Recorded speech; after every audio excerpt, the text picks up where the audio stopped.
Hola, en esta ocasión voy a abordar un tema de la materia de teorías de la personalidad. Me presento, soy el licenciado en psicología Ricardo Castellanos Ortega y actualmente pues estoy cursando el primer semestre de la maestría en psicología clínica.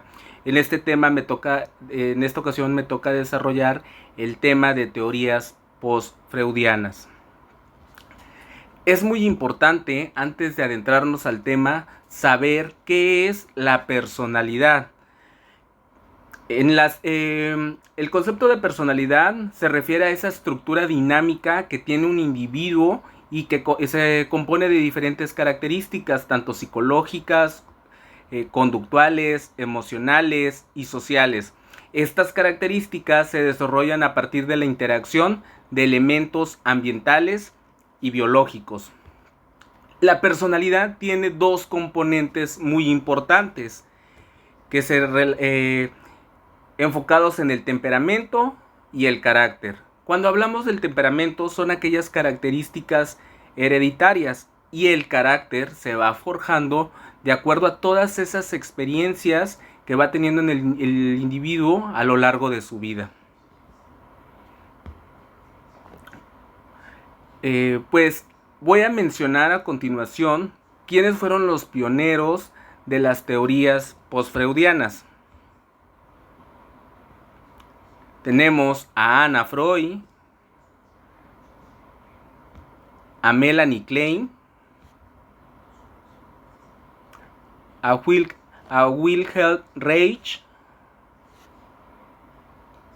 a Erik Erikson y a Karen Horney. Pues en este tema vamos a hablar de dos psicoanalistas. Sí, en este caso vamos a hablar de Anna Freud y Melanie Klein. Anna Freud, pues, es hija del padre del psicoanálisis, de Sigmund Freud. Anna era la pequeña de 6 hermanos. Al llegar a la adolescencia, pues se convirtió en la discípula de su padre y continuó con el legado del psicoanálisis. Una de las principales aportaciones de Anna Freud fue el psicoanálisis infantil y la psicología del yo. Además, trabajó en la definición de los mecanismos de defensa o la lucha psicológica del ser humano ante hechos que le generaban tensión o ansiedad. De igual modo, Anna trabajó sobre los mecanismos de defensa y mencionó que había 4 tipos de categorización, que las dividió en estas 4 defensas: las defensas narcisistas, las defensas inmaduras, las defensas maduras y defensas neuróticas. Dentro de las defensas narcisistas tenemos los mecanismos de proyección, negación y distorsión de la realidad. ¿En qué consiste el mecanismo de proyección? Es cuando la persona ve defectos propios en otra. El mecanismo de negación es cuando la persona no afronta los conflictos o las realidades que le están generando alguna situación incómoda, ¿sí? Esto refiere que no está asumiendo directamente que está viviendo o experimentando esta situación. El mecanismo de distorsión de la realidad se refiere cuando el individuo atribuye cualidades exageradas tanto a él como a los demás, pero que no son reales. Estos pertenecen a las defensas narcisistas. Hablar de las defensas inmaduras tenemos a la regresión, fantasía, somatización, conducta pasiva-agresiva y conducta impulsiva. La regresión se define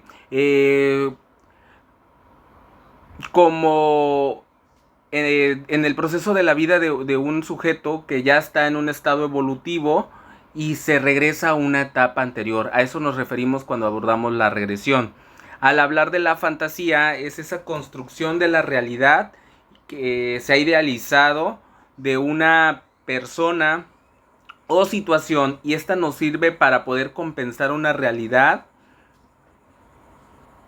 Y por ejemplo, que alguien perdió un trabajo y de inmediatamente piensa que va a conseguir otro trabajo mucho mejor, aunque todavía ni está buscando trabajos, ni está haciendo algo por encontrar algo mejor a su trabajo anterior, ¿sí?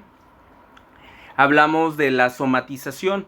En este mecanismo es una expresión emocional que se da a través de respuestas fisiológicas ante un suceso que generalmente te está generando algún daño.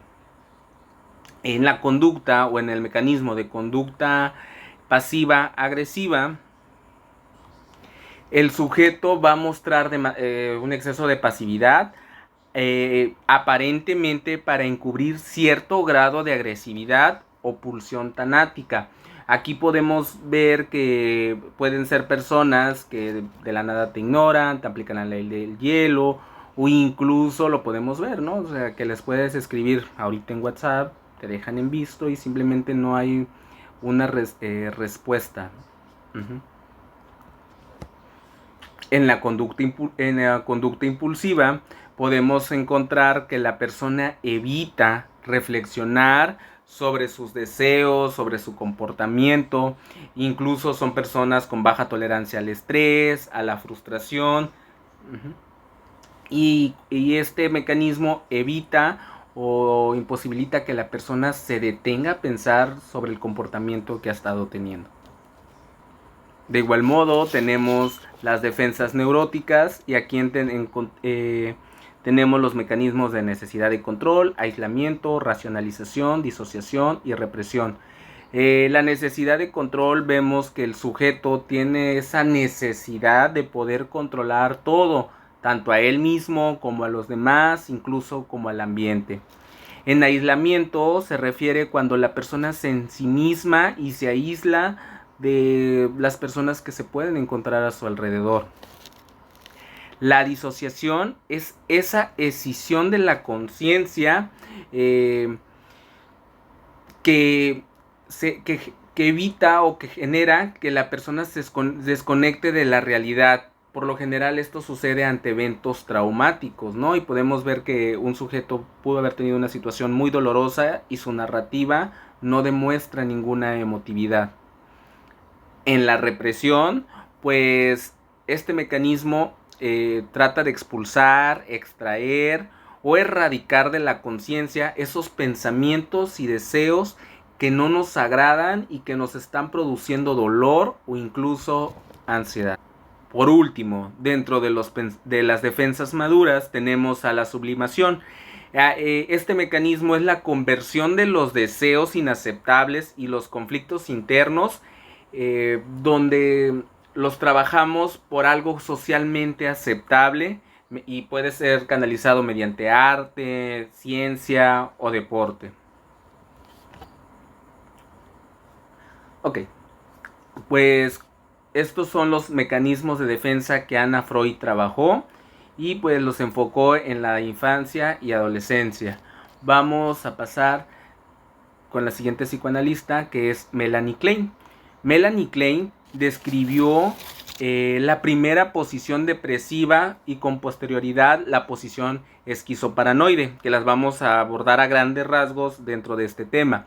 Desarrolló la teoría de las relaciones objetales, fue pionera del psicoanálisis infantil y el estudio de la psicosis, trabajó en la técnica del juego, la modalidad de las relaciones de objeto entre pecho bueno y pecho malo, y algunas de sus obras son Amor, Culpa y Reparación, El psicoanálisis en niños y principios del análisis infantil. Ok. Melanie Klein nos habla de este concepto de posición y habla de una cierta ubicación del individuo dentro de una situación compleja, ¿sí? Y que se posiciona o se define por el predominio de un tipo de angustia en específico y los procesos defensivos por los cuales se elabora la relación con el objeto.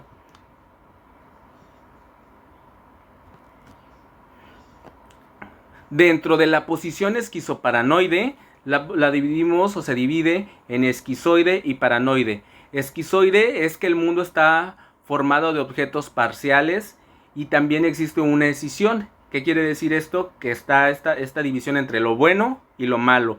Y los paranoides, los objetos malos son persecutorios. Esta posición se desarrolla en los primeros de 3 a 4 meses de vida y el bebé no reconoce a su madre, ¿sí? No la reconoce como un todo, sino como objetos separados, pecho bueno o pecho malo, haciendo que el niño proyecte sus sentimientos hacia ese objeto externo y luego los introyecta haciendo los suyos como el objeto externo.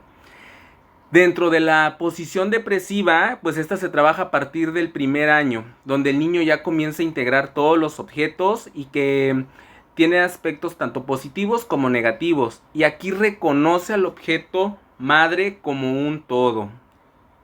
Y ya siente amor y odio hacia ese objeto. Es muy importante mencionar que el niño toma conciencia de sus sentimientos, de su ira, gratitud, y prevalece el miedo a perder o dañar al objeto amado. Estos sentimientos encontrados producen culpa y deseos de reparación.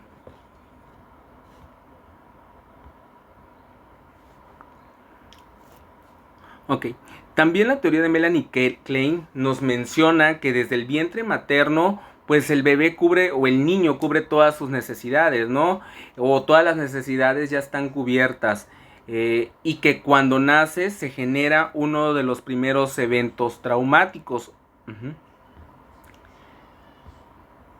Los seres humanos poseemos dos instintos básicos de vida: amor, muerte. Vida, amor o muerte y odio. Como se los mencionaba, durante el parto, pues es un evento traumático, generando al bebé que aparezcan los impulsos destructivos y las angustias persecutorias. A estas alturas el menor tiene ya un yo poco estructurado, ¿sí? Entonces en los primeros meses todavía su yo no está tan estructurado. En los primeros meses inicia a identificar dos tipos de experiencia, con objetos buenos y con objetos malos, generando un proceso de separación en el que el odio y la ansiedad se proyectan hacia el primer objeto de relación, que en este caso pues viene siendo con el pecho materno. Hablar de pecho bueno nos referimos a todas esas experiencias de amor. Pecho malo pues se canaliza a la agresividad y a la ansiedad. De estos objetos parciales surge un objeto total que vendría enfocándose a la madre. Es muy importante mencionar que si estos mecanismos de defensa fallan en cualquiera de las dos posiciones, podemos ocasionar patologías neuróticas, psicóticas, como una inadecuada integración yoica. Si a nosotros nos interesa más estos temas, sería importante profundizar en cada una de las teorías, tanto de Anna Freud como de Melanie Klein, para poder conocer más a fondo sobre el desarrollo y la estructuración de las cuestiones yoicas, igual conocer más sobre los mecanismos de defensa y cómo funcionan. De igual modo, si queremos conocer las técnicas de Melanie Klein, podríamos profundizar sobre estas técnicas del juego y cómo beneficiaron o cómo ayudan en una terapia infantil. Es de suma importancia mencionar que tanto Anna Freud como Melanie Klein, aunque trabajaron con niños, tenían diferentes perspectivas de la teoría y eso generó un conflicto entre ellas. Pues bueno, de mi parte es todo. Les agradezco su atención. Y hasta luego.